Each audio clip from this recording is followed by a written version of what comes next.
Sim. Boa noite a todos. Eu me chamo Lázaro de Souza Gomes. Sou formado em administração pelo Lemontes, Brasília de Minas. Atuei como professor de ensino técnico em vários cursos na nossa cidade.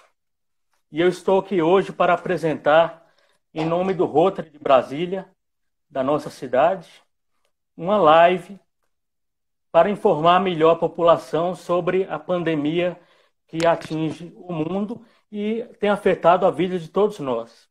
E eu tenho o prazer de receber aqui Dr.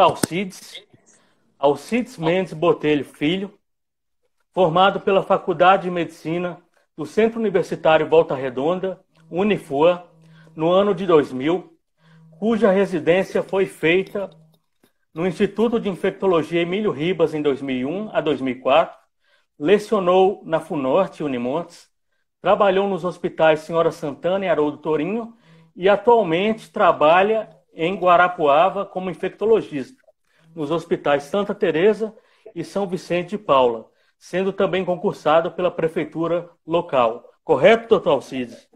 Perfeito. Então, em primeiro lugar, é uma honra estar com o senhor. Eu tenho uma grande admiração pelo seu trabalho, pela sua formação profissional. Nós todos admiramos a sua conduta e aí eu tenho alguns questionamentos aqui nesta noite que foi em comum acordo que o senhor sugeriu vários tópicos. Então vamos lá.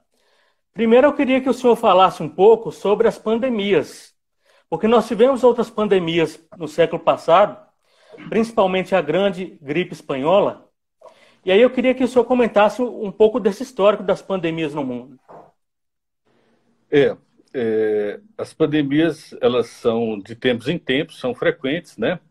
No século XX começou com a gripe espanhola em 1918, né? Que teve uma letalidade muito alta, né? Inclusive o presidente do Brasil, Rodrigues Alves, veio a falecer devido a essa gripe espanhola. O vírus é influenza. E depois teve a gripe da Coreia, né? E a gripe de Hong Kong, tá? Em 2009, nós tivemos uma pandemia da gripe, também do vírus influenza, que começou na Cidade do México. E eu lembro muito bem, eu estava trabalhando em Montes Claros e a tragédia maior era ver mulheres grávidas morrendo de gripe, né? Então, os vírus nos assolam há muito tempo. E a influenza era o mais importante, né? Mas foi feito a vacina, né, que é renovada todo ano do vírus influenza, e tem o medicamento, né? Tem o medicamento, o Oseltamivir. Só que quando eu mudei do norte de Minas para Guarapuava, né, que é na região centro-sul do Paraná, a Lisiane, que é minha esposa, já me alertava que aqui eu ia encontrar muita infecção viral, muita pneumonia viral grave. E eu encontrei, né, aqui casos que evoluíam com a síndrome respiratória aguda grave pela influenza e por outros vírus também. Então, assim, aqui eu tive uma felicidade muito grande de, juntamente com a enfermeira da CCH, Ana Cláudia, colher suave, mandar para o LACEN e isolar os mais diversos vírus respiratórios. Então, a gente tem não só o coronavírus, mas nós também temos o vírus influenza, que é tão importante, e tem outros vírus também, tá? Metapneumovírus, parainfluenza, rinovírus, e assim vai. É uma constelação de vírus. Você que é astrônomo conhece muito bem isso. É verdade. Agora eu queria que o senhor comentasse com a gente como é que tem sido o início, como é que foi o início da pandemia no Brasil e como se dá a evolução do coronavírus no nosso país. Então, essa pandemia, na verdade, de 2019 para 2020, ela já veio ensaiando os passos em torno de 2003, 2004, que a gente teve o coronavírus lá na China, e se espalhou para o mundo, mas teve teve um curto período, né? E teve uma letalidade alta, uma letalidade de 10% na ocasião. Em 2012, nós tivemos o coronavírus no camelo, no Oriente Médio, na região da Arábia Saudita. Tá? E agora apareceu os primeiros casos, né? Foi comunicado na virada do ano, dia 30 para 31 de dezembro, uma pneumonia estranha lá na província de Wuhan, né? Na cidade de Wuhan, província de Hubei. Em 2003 foi no Cantão, se eu não me engano. Bom, e aí viram que as pneumonias graves eles tinham uma ligação com o mercado de animais selvagens, né? Porque lá na China é muito comum comerem carne de animais selvagens. E aí esses animais eram vivos lá e eram sacrificados na hora da venda. E aí a mistura de secreções fez com que esse vírus pulasse de uma espécie para outra, né? Veio do morcego, depois veio para o panguã, e em 2003 a civeta, e depois para a espécie humana. Tá? Isso também ocorre com o vírus influenza, né? A gente tem a gripe aviária, nós temos a gripe suína, né? Então, essa questão da população crescendo no mundo e a necessidade de alimento e a invasão do meio ambiente de forma desordenada, a alteração climática, isso está tendo uma pressão muito grande na troca de vírus entre essas espécies, né? E aí a gente não está acostumado com isso. Quando entramos em contato, é um vírus que foi modificado, né? E aí Realmente. Eu queria perguntar para o senhor, e no Brasil, como se deu o início da pandemia? O primeiro registro, os primeiros casos. A pandemia começou na China e foi para o Irã, e do Irã para a Itália, e o primeiro brasileiro veio da Itália, né? Ele veio da Itália e foi para São Paulo. Lá em São Paulo, ele ficou quieto. Só que aí, no terceiro dia, ele fez uma reunião com 30 pessoas, né? E no outro dia começou a mostrar sintomatologia e procurou o hospital, se eu não me engano, o Albert Einstein. E lá Sim. eles procuraram isolar o vírus, né? Então, assim, apesar de o vírus ter vindo para o Brasil de avião pela classe alta, esse vírus também ele chegou não só em São Paulo, mas também teve um segundo... Os pacientes iniciais vieram dos Estados Unidos, foi num casamento na Bahia, e desse casamento na Bahia foi para Fortaleza, no Ceará, né? Então, não chegou só da Europa, chegou dos Estados Unidos também.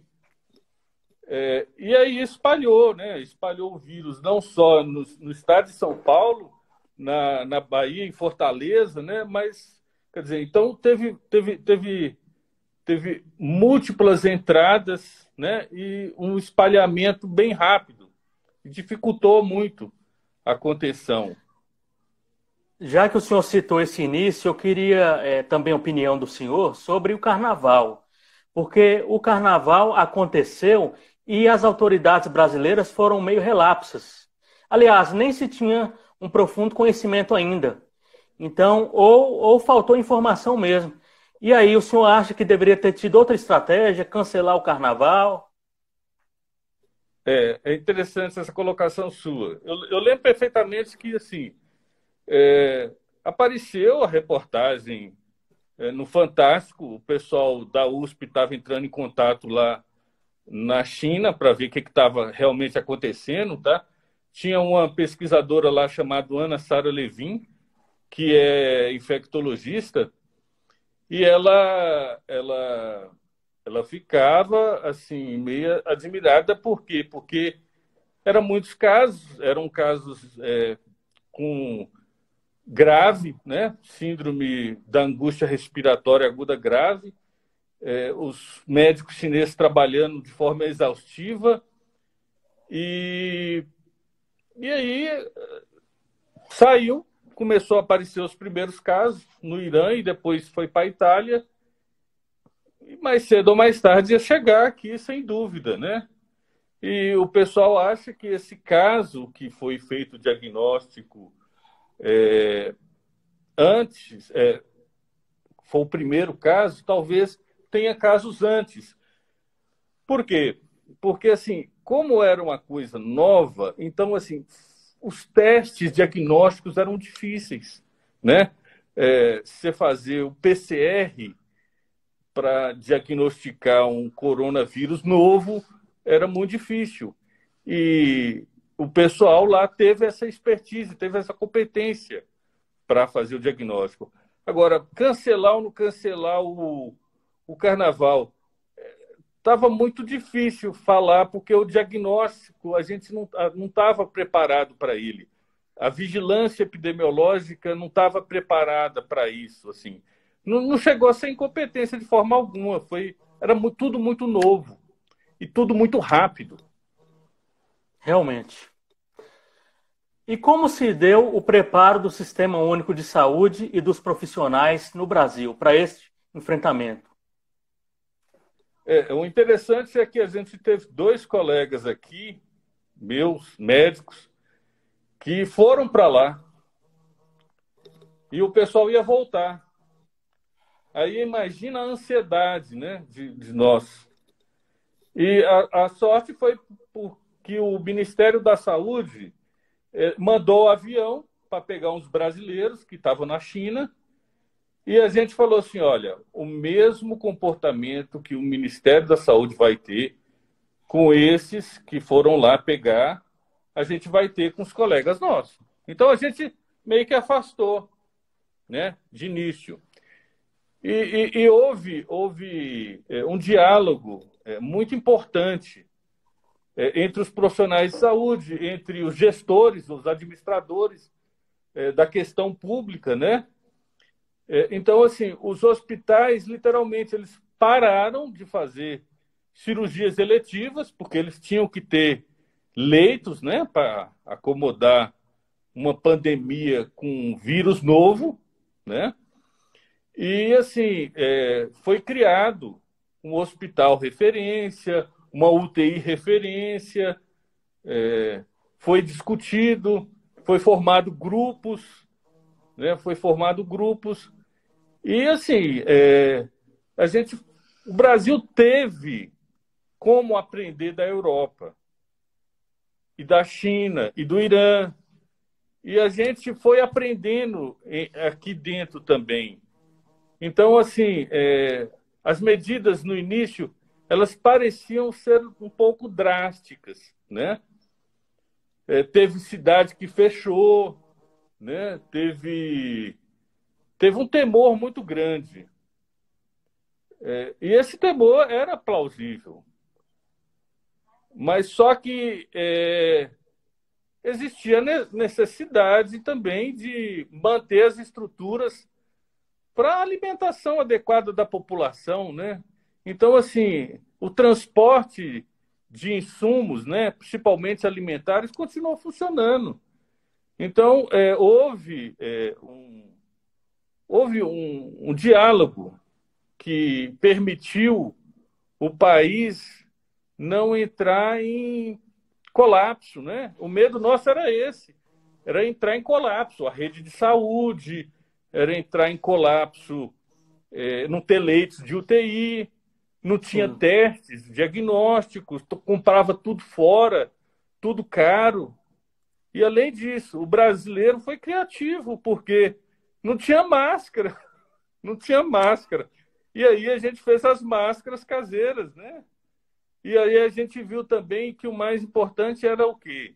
Era lavar as mãos com água e sabão ou álcool gel. E aí ficou a preocupação, será que vai faltar álcool gel ou não? E também um certo distanciamento, né? Eu não gosto da palavra isolamento social, né? É difícil ter isolamento social nos trópicos, né? Então, assim, a gente tem que procurar manter um distanciamento. Esse distanciamento ele foi feito. Então, as medidas foram feitas. Então, se eu podia ter uma curva com a base fina e um ápice largo, ele ia colapsar o sistema. E aí a gente alargou a base e achatou a curva. E aí a gente entrou num platô, né? A gente entrou no platô. E a gente sofreu com esse platô. Sofreu, né? Deixa eu perguntar ao senhor sobre essa questão da pandemia também. O senhor acredita que o Brasil deveria ser mais rigoroso nas medidas restritivas, de mais isolamento social ainda?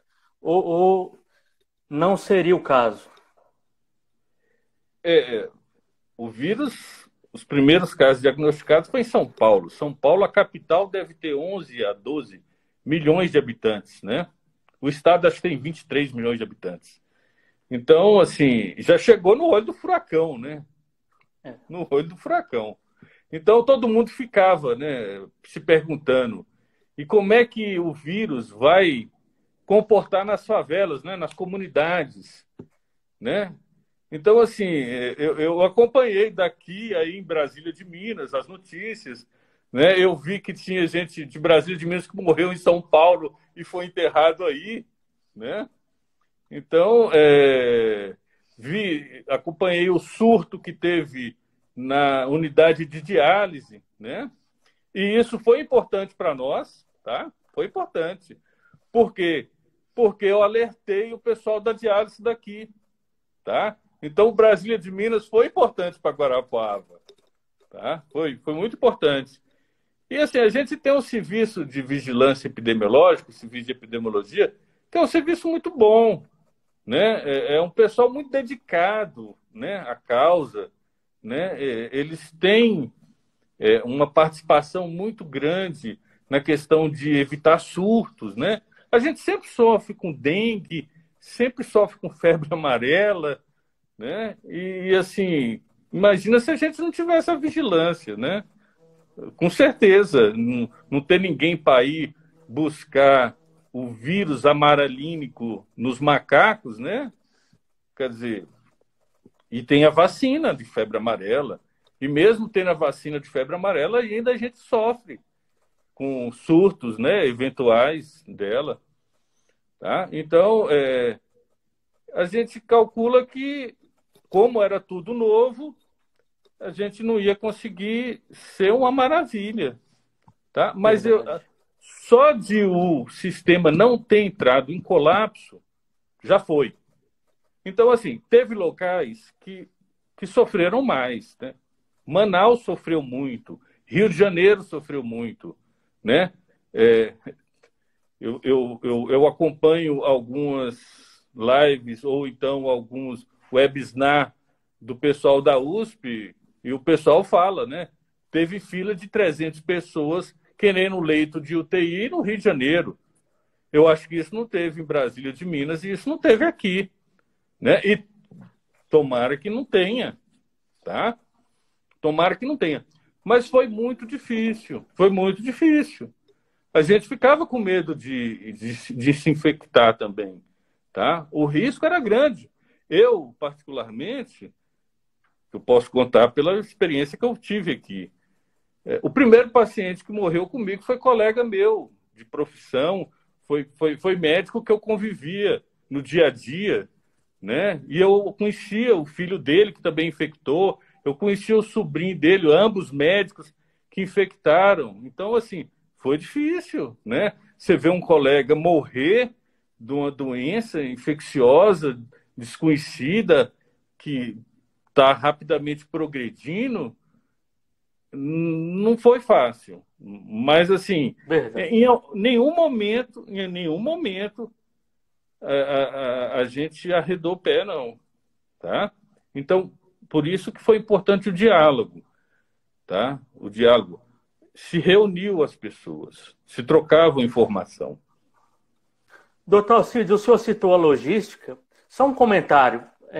E aí houve um problema grande a princípio, porque a China tem um conglomerado de produção muito grande de insumos, de máscara, luva, respiradores.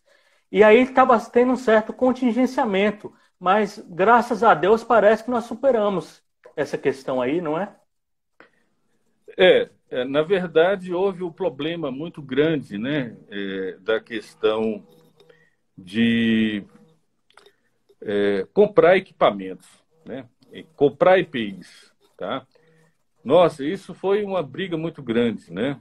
Porque, assim, os funcionários, eles queriam o melhor equipamento de proteção. Os funcionários ficavam com medo de se infectar, né? E não tinha equipamentos. E a sociedade mobilizou, né? A sociedade mobilizou. Todo mundo mobilizou. Teve muitas e muitas, né? Rotary, maçonaria, Igreja Católica, rádio, né? Pessoas da sociedade civil como um todo fizeram muito doações, né? E não foi só doações de equipamento de proteção individual, não. Foi doação de comida mesmo, né? Então, assim, foi bonito, né? Foi muito bonito. Na tragédia, você viu a solidariedade do ser humano, né? Você viu a solidariedade Realmente. do ser humano. Foi muito, muito importante isso. Tá? E eu queria também que o senhor comentasse a questão das fake news, a questão também, no final da resposta, sobre a terapêutica que tem se discutido tanto, o uso da cloroquina, o uso da ivermectina, o uso de anita e outros medicamentos. Eu confesso que eu também fiquei bastante ansioso com relação a isso, né? E eu tinha tenho às vezes contato com alguns colegas de classe, de turma, e os colegas colocaram o trabalho do professor lá de Marseille, na França, de cloroquina e azitromicina, e que ia dar certo, né? E aí, o que acontece? Ficou aquela coisa um tanto até politizada, né? Em relação à terapêutica, né? Os Estados Unidos achou que ia dar certo, o Brasil também achou que ia dar certo, e a gente torceu para dar certo, mas infelizmente a ciência ela tem que ter uma certa resiliência, né? E eu lembro que eu conversando isso no grupo de família e tal, e meu irmão me orientou, né? O importante é a terapia de suporte. E a terapia de suporte é o quê? É você fazer o diagnóstico precoce, isolar o paciente, né, para evitar que ele difunda o vírus e ver se ele vai caminhar por uma doença leve, que é 80%, 80% é leve, 15% é moderada e 5% é crítica. Então, assim, a grande maioria vai evoluir bem, né? Se você, numa prova, tira 9,5, você fica tranquilo. Mas o 5% grave, esse 5% poderia colapsar o sistema de saúde. Então, por isso a importância de medidas simples. Essas medidas são quais? Os scores. A gente sabe que o Covid ele é mais grave em pessoa mais idosa. A gente sabe que o Covid, o vírus, ele é mais grave em quem tem comorbidades, hipertensão, diabetes, obesidade, efizema, câncer, né? Então a gente começou a separar por grupos, né? Esse vai evoluir bem, esse não vai evoluir tão bem. Então a monitorização é muito importante, né? Então, da mesma forma que você tem a monitorização da pressão arterial com aparelho de medir pressão, as pessoas começaram a ver que poderiam monitorar pelo oxímetro, pelo termômetro, né? Então a questão do autocuidado também foi importante, né? E o que evoluiu na assistência no coronavírus foi a posição prona, que é a posição de barriga para baixo, posição do nadador, que você deita o paciente, você libera a parte de trás do pulmão para respirar melhor. Foi o corticoide, né, a dexametasona, em quem precisa de oxigênio, e foi a heparina, né, para evitar os episódios tromboembólicos. Então, se evoluiu no cuidado com o paciente, muito importante. Eu já tive pacientes de 70 anos que eu fiquei temeroso. Eu falei assim, será se vai evoluir bem? Eu acho que evoluir melhor do que se eu tivesse pegado. Eu ainda corro risco de pegar? Sim, né? Aí ainda a gente tem pessoas da nossa família que a gente fica preocupado, os nossos pais, né? Os nossos tios, ficamos preocupados, né? Mas assim, o Brasil ele se reinventou, e ele se reinventou por causa da sociedade civil, da comunidade como um todo. As pessoas vacinaram da gripe de forma muito, muito, muito mais acentuada, né? Então, quando surgiu a vacina da gripe, para vacinar acabava rapidamente, porque o pessoal queria que não tivesse síndrome gripal pela influenza, porque aí poderia ser um fator de confusão, tá? Então, isso foi importante, né? Vacinar contra a influenza é importante, vacinar contra o pneumococo, que dá uma pneumonia, é importante, tá? Então, assim, o Brasil é referência mundial em termos de vacina, principalmente em crianças. Tá? A vacina contra o meningococo, a vacina contra o pneumococo, ela diminuiu a letalidade em 2/3 ou até mais. Então, eu fui num curso de vacina e eu falei assim, eu estou desempregado. Eu, como infectologista, estou desempregado. Então, eu vi que meningite eu não ia tratar mais e pneumonia talvez não. Assim, pneumonia ainda trato porque ainda essas vacinas não chegaram na população idosa, né? Que merece essas vacinas, tá? Então, a população começou a descobrir, começou a estudar, começou a entender sobre o vírus e que as medidas simples são as mais importantes, tá? Então, por isso que foi reduzido a letalidade, a curva de crescimento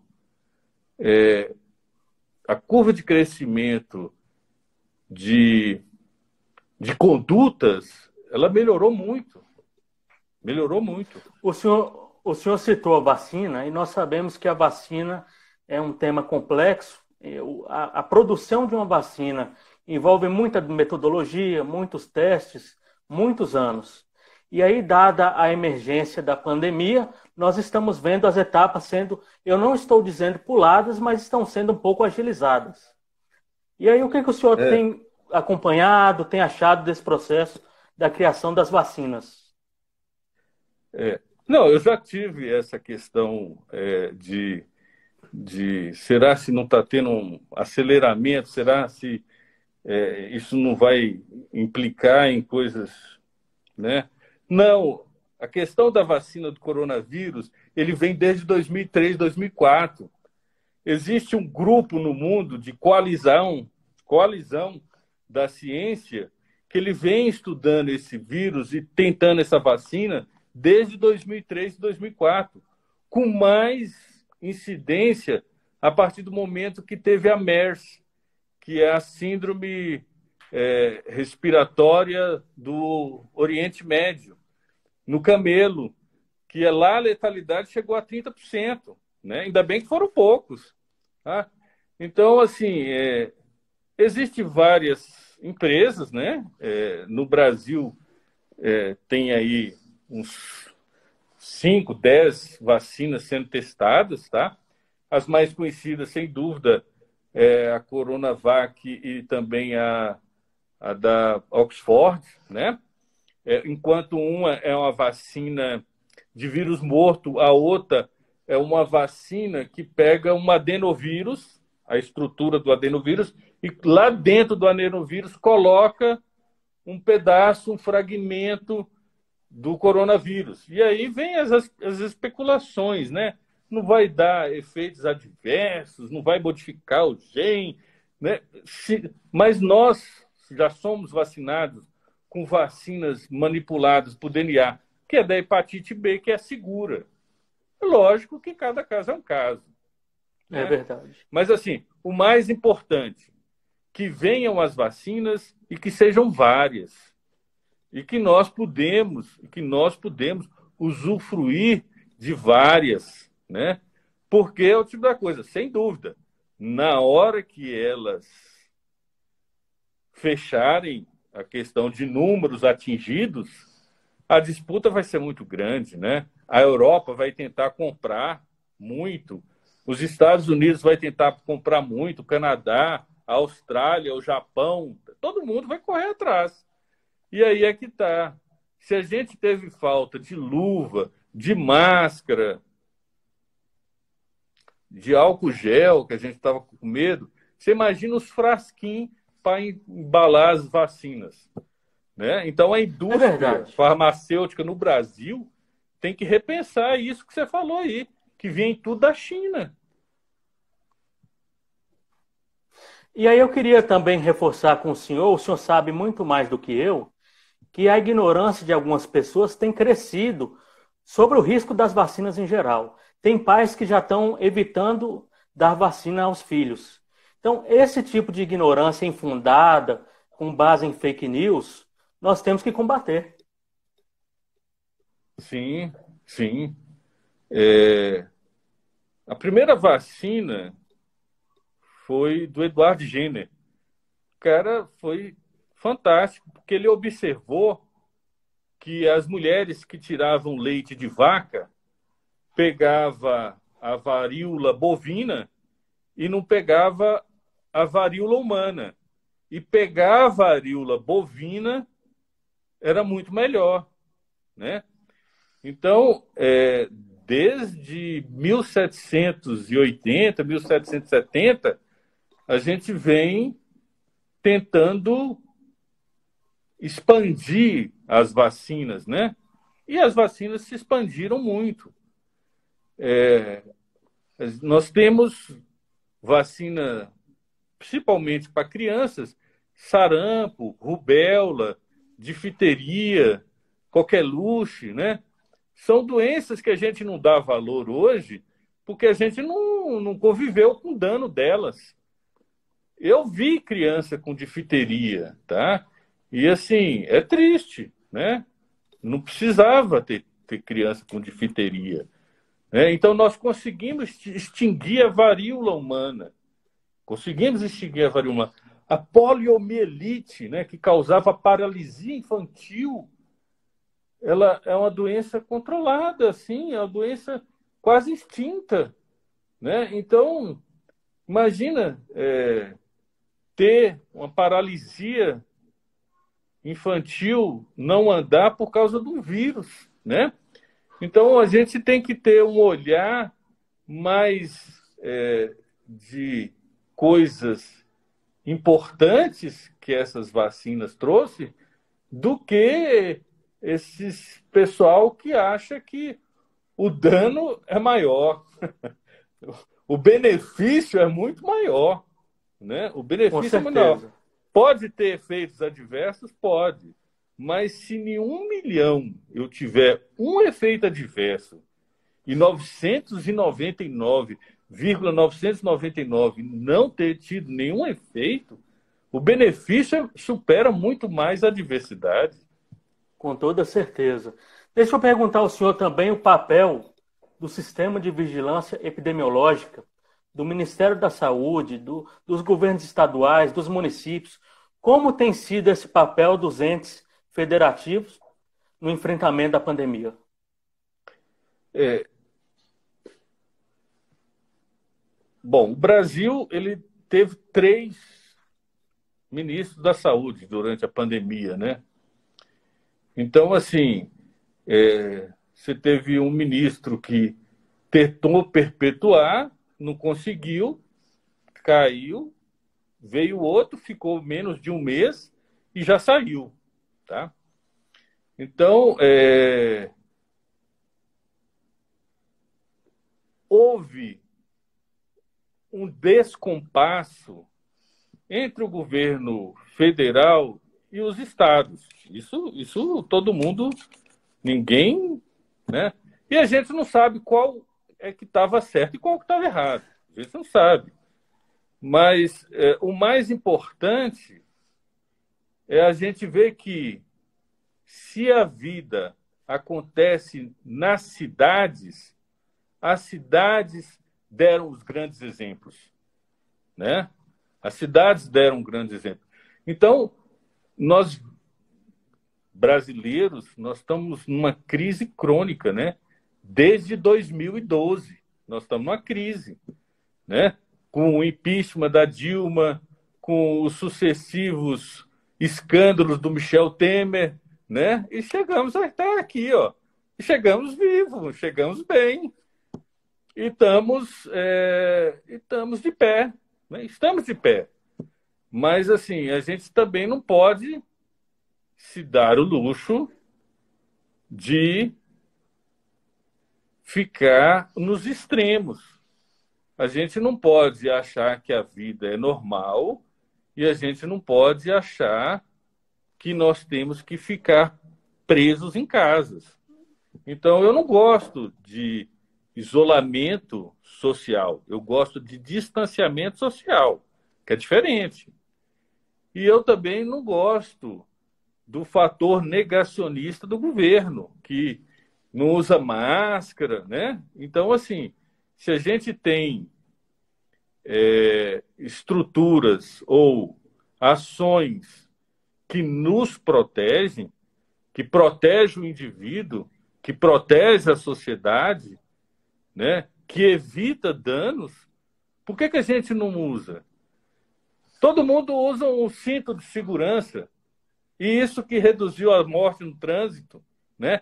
Além de a redução das velocidades. Então, são vários pilares, né?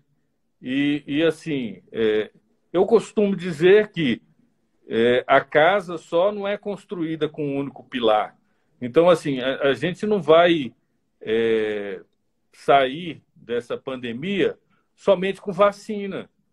A gente vai sair dessa pandemia com um comportamento mais seguro possível, né? Um comportamento mais de preservação, né, da própria espécie. A gente tem que ter essa noção. Verdade. E a mobilização dos profissionais de saúde, o senhor que é um profissional ativo, é um infectologista, como se ocorreu essa mobilização e a mobilização da ciência? Eu falo, né? A gente tem que falar. Então, eu participei de um grupo aqui em Guarapuava, né? Eu fui na prefeitura, eu falei sobre como é que era o inverno aqui. Então, eu já tinha... eu estou aqui há 8 anos e eu vi a questão do inverno aqui. O inverno aqui era difícil. Sempre tinha pacientes entubados nas emergências em 2, 3, 4 lugares. E eu dou plantão em pronto-socorro e eu entubava paciente e não tinha vaga, né? Então, você ficava com o paciente entubado no pronto-socorro. E o mais interessante, esse ano diminuiu, né? Diminuiu por quê? Pelo comportamento, né? De todos nós. Então, eu posso dizer para você que houve o diálogo, houve a sensibilização, a sociedade participou. Mas como toda pandemia que se torna arrastada, crônica, né? Digamos assim, a gente meio que às vezes entra num processo de exaustão. Isso é perigoso, né? Isso é perigoso. Além da pandemia, a gente às vezes tem que enfrentar doenças outras, né? E às vezes doenças outras no seio familiar, Então foi difícil por causa disso, para mim, tá? Eu tive que enfrentar doença no seio familiar, né?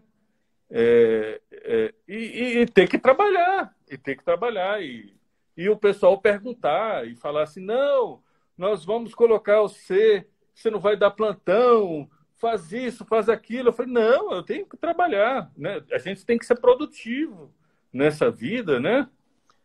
Então, ainda bem que a gente conta com a ajuda dos colegas, né? Então, É assim, verdade. eu não vou te negar que assim existe uma cumplicidade plena entre os colegas. Não é isso. Não é isso.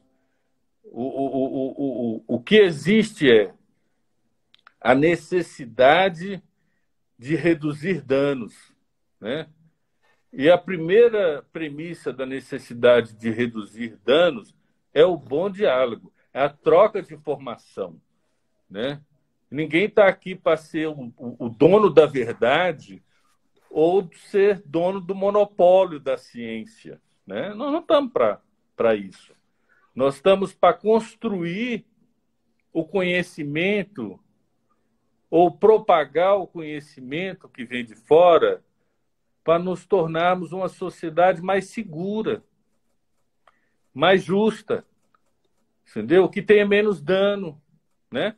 Porque uma coisa interessante que o Brasil fez, e as pessoas não se falam muito nisso, devido à pandemia, não houve leitos de UTI particular ao público, Sim. né? Não houve. Então, eu tive leitos de UTI para quem precisasse, tá? Para quem precisasse, né? Então, isso foi bonito, né? Isso foi bonito. Lógico, a gente tem que ver que o nosso comportamento ainda precisa melhorar muito, né? Nós somos um país tropical e esse país tropical ele precisa do contato humano. E quando a gente não tem esse contato humano, a gente fica numa situação difícil, né? Verdade. Eu tenho pretensão de ver meu pai e minha mãe, que está distante, tenho, mas infelizmente fica difícil, né? Fica muito difícil. Mas podemos ver, né? Usando máscara, álcool gel, e é o tipo da coisa. Quando eu era pequeno, sempre quando eu ficava gripado, eu sempre lembro que minha mãe me colocava na cama e eu ficava na cama, né? Então eu não ficava andando, não. Então eu acho que ficou doente, fica em casa, né? Disciplina. Tem que ter mais disciplina. Disciplina, disciplina. Você falou a coisa perfeita. Deixa eu comentar com o senhor também. É porque nós estamos observando as curvas de contágio na Europa, nos Estados Unidos e aqui no Brasil também. E aí, o que, que o senhor tem a destacar dessa evolução da doença nessas regiões? Nós já temos mais ou menos cerca de 41 milhões no mundo. É o tanto de paciente HIV desde o início de 1981 até agora, né? Em um ano, É, em um ano a gente teve o número de uma doença, o que a outra foi 40 anos, né? Então, assim, foi uma progressão rápida. Só que a letalidade é baixa, né? Então, assim, você vê mesmo nos Estados Unidos. Nos Estados Unidos a população é alta, teve muito protesto, né? Teve muito protesto racial, muitas coisas. E lá as populações em Nova York sofreram muito. Os Estados Unidos têm em torno de 8 milhões e 900 mil mortes. Aliás, casos. Mortes, 227 mil. Então, assim, a letalidade é muito pouca, né? Vai dar o quê? 2, 3%. É muita gente ainda? É muita gente ainda. Se fosse hoje, seria menos? Seria menos, tá? Precisa melhorar muito daqui para frente? Precisa, tá? Mas nós evoluímos. A Europa hoje, que está enfrentando a segunda onda, a letalidade é menor. Ah, mas a letalidade é menor porque faz mais testes. Pode ser isso. A letalidade é menor porque está pegando mais jovens. A letalidade é menor porque os médicos e o sistema estão sabendo lidar mais com a doença. É tudo isso. Então, é o conjunto de fatores mesmo. Entendeu? É E verdade. assim, eu tenho um colega que mora no Japão, da 7ª série. E eu tenho uma colega que mora na Inglaterra, né? Então, são países bem diferentes e, assim, você vê que o importante de tudo é a gente ter civilidade, né? Nós temos que ter civilidade. Nós podemos pegar essa doença? Podemos, mas a gente tem que tentar, o máximo possível, não transmitir. Então, se você perguntar se eu sofro com minha máscara, sofro, e eu uso a máscara muito apertada e é uma máscara chamada 4N95, porque eu já fiquei cara a cara com pessoas que têm coronavírus todo mês, né? Toda semana, tá? E quase todos os dias, né? E quase todos os dias. Agora, você imagina, você entrar em contato com coronavírus quase todos os dias e tentar ao máximo não contrair a doença. E tentar, talvez, não passar a doença, né? E É verdade. o que está acontecendo hoje na Europa é justamente isso. O, quem está dando mau exemplo é os jovens, porque eles estão cansados, eles querem voltar a ter a vida social, que foi privado, Já que o né? senhor citou a Europa, e nós temos observado no Brasil que atingiu um certo platô e com algum decréscimo agora. E a Europa agora está enfrentando a segunda onda da doença, com aumento de novo do número dos casos. O senhor tem alguma visão de como será essa segunda onda no Brasil, a subida, se vai ser mais comedida, já que já enfrentou um grande aumento da doença? Imagina que nós vamos ter mais preparo? Essa questão é bonita que você colocou. É bonita por quê? Porque aqui em Guarapuava a gente está num aumento importante. Enquanto o Brasil está caindo, nós estamos aumentando, né? Então, assim, apesar de ter um aumento muito grande, nós estamos em torno de 1.114 casos, 1.170 mais ou menos. 14 óbitos, pouco, né? Pouco. Mas preocupante? É preocupante. É preocupante. Por que isso está acontecendo? Isso está acontecendo porque a gente tinha crianças, adolescentes, o pessoal que estava estudando, eles estavam contidos em casa. Então a gente pegou esses 30%, 40%, 50% da população e levou para fora, né? E o que a gente tem dos inquéritos epidemiológicos é uma população em torno de 10 a 15% que foi exposta. Então ainda tem muito susceptível, né? Então, se a gente tem muito susceptível, isso é um fator de risco, né? Isso é um fator de risco. E esperar a vacina vai ser o correto? Não, né? A gente vai ter que fazer, em paralelo com a vacina, outras medidas, né?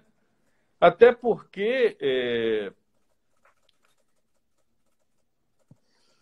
se corre o risco de ter a segunda onda no Brasil? Sim, porque o Brasil tem várias regiões, né?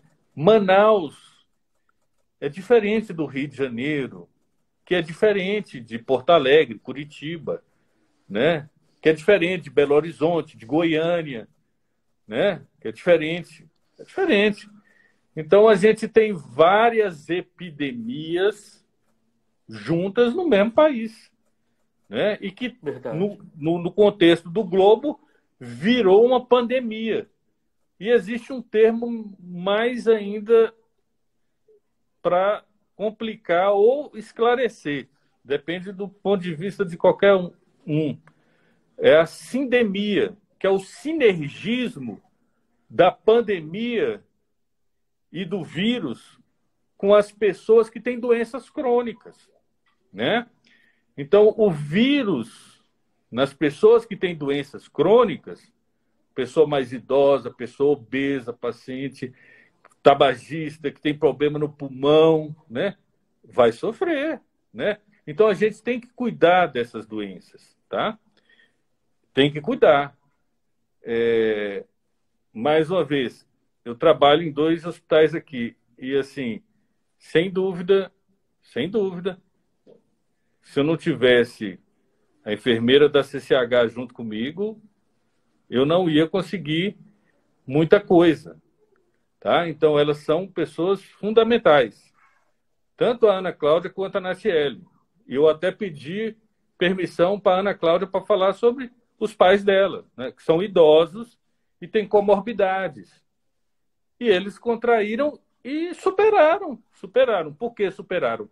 Porque a filha cuida muito bem dos pais, tá? Então, assim, é o cuidado que um tem que ter para o outro, né?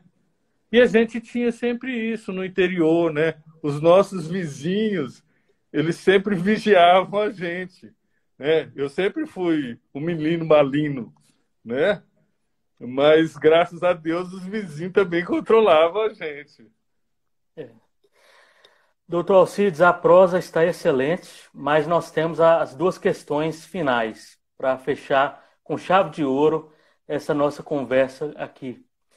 Aí eu queria saber do senhor, primeiro, quais são os aprendizados da pandemia? E depois, como nós vamos sair dessa pandemia? O aprendizado é que o sistema de saúde é muito importante. E, além do sistema de saúde, o sistema de educação. Então, as crianças sofreram muito. Os professores sofreram muito. E os pais também, tá? Então, a gente tem que valorizar o sistema de educação, o sistema de saúde, né? E a gente valoriza com pouca coisa, tá?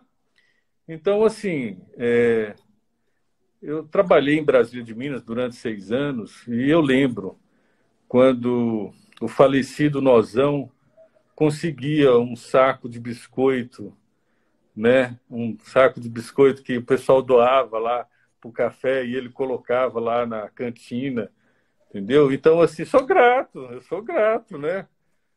A isso, essas pequenas, grandes coisas, tá? Então, a gente tem que ter um cuidado com o outro. Eu acho que esse é o maior aprendizado. A beleza e a vulnerabilidade da vida, né? A gente tem que ter essa noção, tá? A gente vai sair dessa a partir do momento que a gente entender, estudar o vírus, ou estudar as interfaces vírus-sociedade, quem é que a gente tem que proteger mais, né? Quem é mais vulnerável. Eu peço até desculpa, eu acho que tem... Lázaro, desculpa, cara. Doutor Alcides, me desculpe, mas eu não sei por que a conexão caiu e interrompeu a fala do senhor. Falei demais. Queria agradecer como a você. sempre, falou muito bem. Queria agradecer a todos aí em Brasília de Minas, né? Principalmente a Deus, meus pais, né? Meu irmão, minha esposa, né? Sem eles eu não estaria aqui. A oportunidade que a cidade me deu de fazer o melhor por mim, né? E eu por ela, né? Então, eu sou muito grato, né? Grato à oportunidade que o Rotary Clube de Brasília de Minas me deu nessa noite. Com certeza, foi uma ótima entrevista. Eu recebi muitos elogios do senhor aqui nos comentários.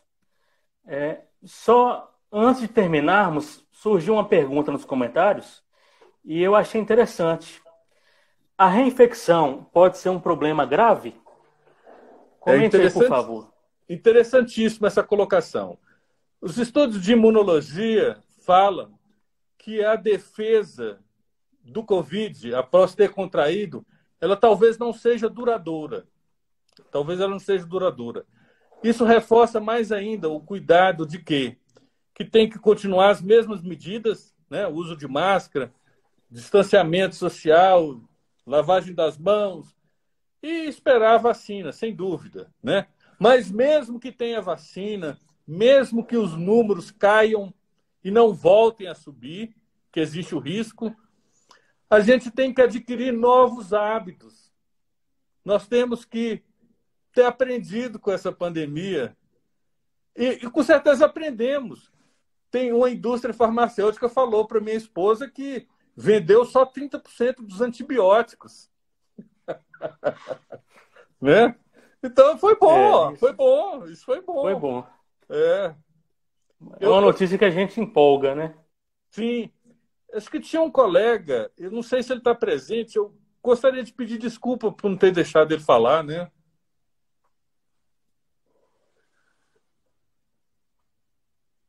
Quem? Tinha um colega aí de Brasília chamado Demétrios que ia falar sobre Brasília de Minas ou não?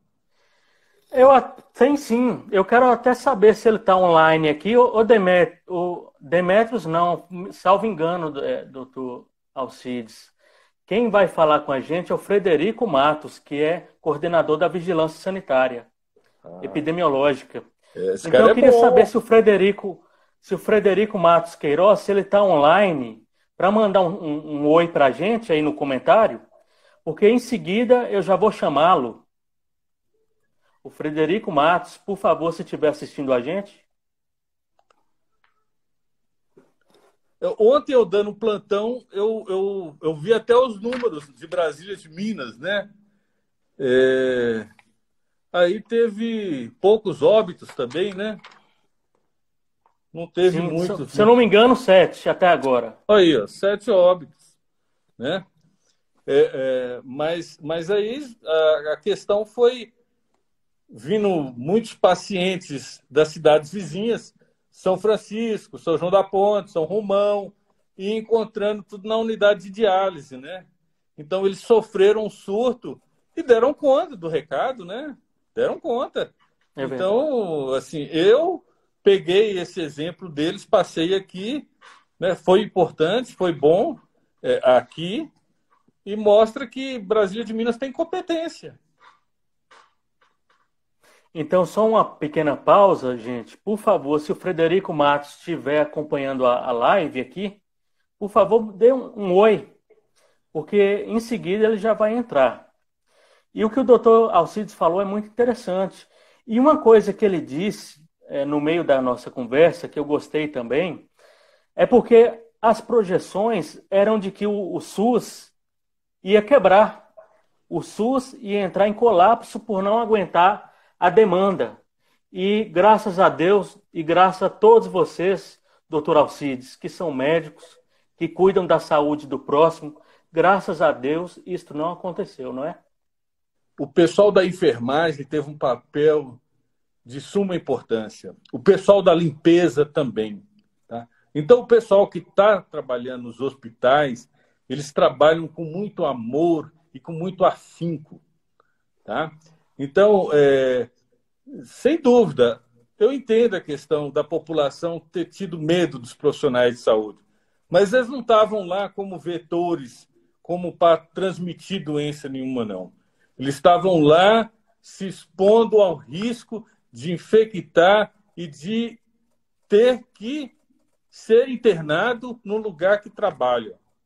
Tá? Então, isso, você vê que você pode estar no leito de um hospital internado, não é fácil. Eu vi isso com 2 colegas. Tá? Eu vi isso. E assim, é difícil, não é fácil, né? Então, então, sem dúvida, o pessoal da limpeza, os técnicos de enfermagem, os enfermeiros, o pessoal da administração, o pessoal que fica na portaria, né? E a população deu a sua contribuição. Pelo menos aqui, houve no início uma diminuição importantíssima de procura nos prontos-socorros. Por quê? Porque fica uma aglomeração lá, e essa aglomeração é que pode ter a transmissão. Tá? Então, o povo foi comportado, né? O povo se comportou bem. Tá? Então, assim, tem que ter noção de que as coisas têm que ser procuradas na hora que realmente são necessárias, né? Existe uma coisa no Brasil que a pandemia ensinou, que a gente tem que preservar o sistema de educação e ensino, que tem que preservar o sistema de saúde e que tem que ter educação e saúde para ter conhecimento, para ser usado o sistema de forma adequada. Realmente. Eu estendo os cumprimentos a toda a equipe médica, todos os técnicos, enfermeiros, a administração hospitalar, todas essas pessoas que fazem a saúde pública no Brasil funcionar são de vital importância, ainda mais num momento como esse, doutor Alcides. Eu quero agradecer muito a presença do senhor, porque o senhor foi muito esclarecedor, recebeu inúmeros elogios, merecidamente, porque foram palavras profícuas, palavras que engrandeceram, que nos instruíram. E aí eu agradeço muito. Para mim é uma honra estar aqui falando com o senhor. E agradeço ao Rotary também pelo convite, o convite para que eu fizesse a moderação desse importante debate. E mais uma vez reforço os meus cumprimentos. Em nome do Rotary, eu agradeço o senhor também. Eu lembro a vez que eu te vi, quando você estava indo para a igreja, para a missa. Foi a única vez que eu te vi pessoalmente. Foi importante. Foi. Né? E também porque você sempre coloca frases muito bonitas, né? E essas frases são inspiradoras. Pode ter certeza. Obrigado. E assim, eu queria também agradecer o Rotary Club, né? Na pessoa do Carlinhos Canguçu, da Tânia, da Tatiana, né? E agradecer os companheiros do meu pai, né? Então, meu pai está distante de mim, numa pandemia, né? O filho está quase 2.000 quilômetros de distância, mas é grato, né? Porque se não fosse ele, eu não estaria aqui, né? Então, a cidade de origem, né? Brasília de Minas, né? Meu berço, né? Tive o prazer de ter trabalhado em Brasília de Minas, ter dado minha contribuição. Eu espero que eu possa contribuir outras vezes, tá? Mãe, irmãos, família, né? Aos conterrâneos, né? E agradecer também a Guarapuava, né? Porque a cidade que me acolheu de braços abertos, que me dá oportunidades, que todo dia eu acordo, né? E que eu tenho que ir no hospital, eu tenho que ir no outro hospital, eu tenho que, talvez, às vezes, passar no consultório, eu tenho que fazer algo, né? E eu aprendi uma coisa com meu irmão. É trabalho de formiguinha. E eu me contento com isso. Eu me contento fazer um gravetinho em cada lugar que eu vou, em cada momento que eu vou, tá? Então, eu sou grato a isso, tá? Lógico, eu estou no risco, né? Eu estou no risco. E que Deus me proteja a todos nós, né? E Amém. Que nós podemos fazer as devidas lições de casa. Então, doutor Alcides, mais uma vez obrigado. Foi um prazer falar com o senhor, porque o senhor sabe da minha grande admiração pela pessoa do senhor, que é um brilhante profissional e um grande ser humano. Obrigado, viu? Obrigado, um abraço a todos. Tchau, tchau. Agora eu vou passar a palavra para a Tatiana. Posso sair, né? Pode. Obrigado.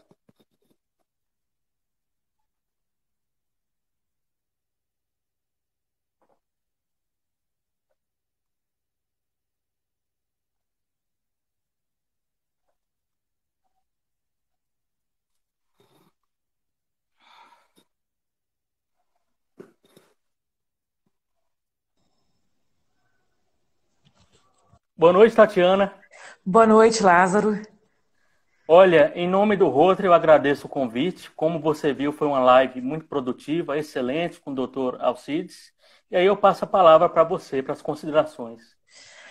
Lázaro, antes de fazer essas considerações finais, é importante ressaltar a sua presença, agradecê-lo pelo convite, por ter convidado e você ter aceitado.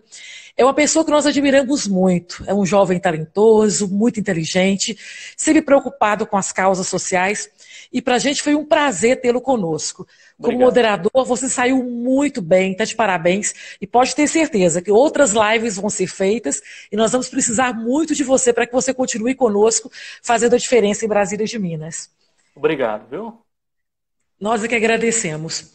Doutor Alcides, é uma honra tê-lo conosco nesta noite e dizer que nós nos orgulhamos muito por ser brasil-minense e poder dividir conosco nesta noite também dos seus conhecimentos. Você é uma pessoa muito humana, muito simples. Eu tenho certeza da alegria e do orgulho dos seus pais, dos seus irmãos, de todos os seus familiares. E sem contar, né, de todos nós brasil-minenses, eu faço questão de ressaltar. Muito obrigada, o seu tempo é precioso. Você deixou, tenho certeza, muitos afazeres para poder, nesta noite, fazer uma reflexão de forma muito profunda, é profícua mesmo, com cada um de nós. Eu tenho certeza que muitos mitos vão ser desmistificados, muita coisa que a gente tinha dúvida, a gente vai poder agora ter um olhar diferenciado.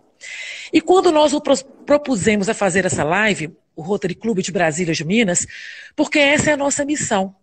É de servir a comunidade, é de fazer com que a comunidade ela tenha um bem-estar social. E essa reflexão é uma reflexão humanitária. Então eu tenho certeza que a partir de hoje a gente está finalizando um projeto, conseguimos muitas máscaras com vários segmentos, a sociedade nos ajudando, colaborando, e a gente vai poder levar essas máscaras para as pessoas que realmente precisam. Mas muito obrigada mesmo por toda a participação de cada um de vocês, de Lázaro, né, do nosso querido aí Alcides Botelho, e que nós temos muito orgulho também de ter o seu pai, que é um grande companheiro, que é um rotariano que a gente estima muito e que nós temos muito apreço. E a cada um de vocês que acompanharam essa live, o nosso muito obrigada. Vocês fizeram uma diferença. Rotarianos e rotarianas, essa é a nossa missão. Eu tenho certeza que nós temos desempenhado muito bem com o apoio de toda a sociedade e de profissionais tão renomados como o Dr. Alcides e esse jovem talentoso que moderou, que desempenhou muito a sua função, muito bem o seu papel nesta noite. Muito obrigada e um grande abraço a cada um de vocês. Boa noite a todos.